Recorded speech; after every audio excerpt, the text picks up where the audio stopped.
Hello my dear cinema lovers, I am VR Vishwar reviews. నటనలో చాలా మెలకువలు తెలుసుకున్నాం. ఇప్పుడు మరొక మెలకువ గురించి మాట్లాడుకుందాం.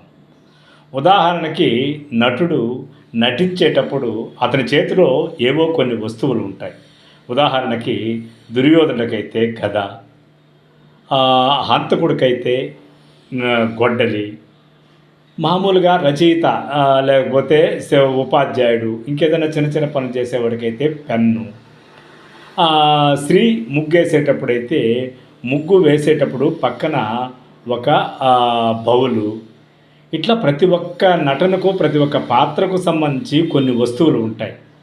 ఆ వస్తువులు చేతిలో ఉండేటప్పుడు డైలాగ్ చెప్పే మెళకువల గురించి ఇప్పుడు మనం మాట్లాడుకుందాం.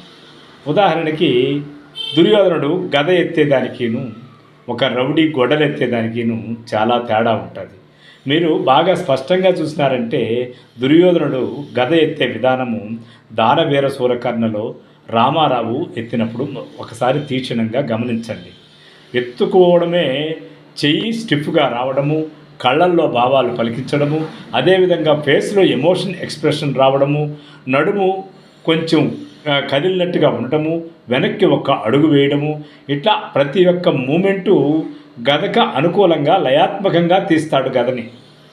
మీరు అదే దాన్ని సేమ్ టు సేమ్ రిపీట్ అనుకోకపోతే యమదొంగ సినిమాలో జూనియర్ ఎన్టీఆర్ కూడా ఎనీ డౌట్ అంటూ కూర్చుంటాడు చూసారా, అప్పుడు ఆయన హావభావాలు గమనించినారంటే ఆయన చేతిలో గద ఉన్నదనే సంగతి మనకు స్పష్టంగా అర్థమవుతుంది. గద లేకుండా పోతే ఎనీ డౌట్ అన్నప్పుడు ఎలా కూర్చుంటాడు, గద ఉన్నప్పుడు ఎలా కూర్చుంటాడు. ఇక పెన్ను రచయిత గురించి మనం అనుకున్నాం, అది చాలా తేలికైనటువంటి వస్తువు. ఆ పెన్ను తీసేటప్పుడు గొడ్డలు ఎత్తినట్టుగా ఎత్తడుగా నిదానంగా జోబిలో నుంచి చేయి పెట్టి తీస్తాడు.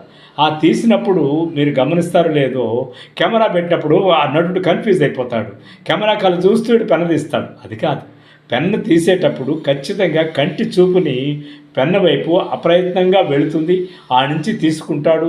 తీసుకొని ఓపెన్ చేసి పేపర్ తీసినప్పుడు మీరు కంటి భాష చిన్నది కాదు, కన్ను పెన్నుకు అనుగుణంగా కదులుతుంది. పెన్ను ఎక్కడికి వెళ్తుందో దాని వరకు తనకు తెలియకుండా తాను కన్ను కదలడమే నటన. గద ఎత్తినప్పుడు మనకు తెలియకుండానే కన్నుతో గదతో పాటు కన్ను కదలటం. అదేవిధంగా పోతూ ఉన్నటువంటి ఒక వ్యవసాయదారుడు గడ్డపార ఎత్తాడనుకోండి, గడ్డపార ఎత్తేటప్పుడు ఉన్నటువంటి స్టిఫ్కు గద ఎత్తేటప్పుడు ఉండే స్టిఫ్కు చాలా తేడా ఉంటుంది. గద ఎత్తినప్పుడు మొత్తం బాడీని కదిలిస్తాడు. గడ్డపార ఎత్తుకున్నప్పుడు కేవలం ఎక్స్ప్రెషన్ ఇచ్చి చెయ్యి మాత్రం ఇటు చూపిస్తాడు. అంటే షార్ట్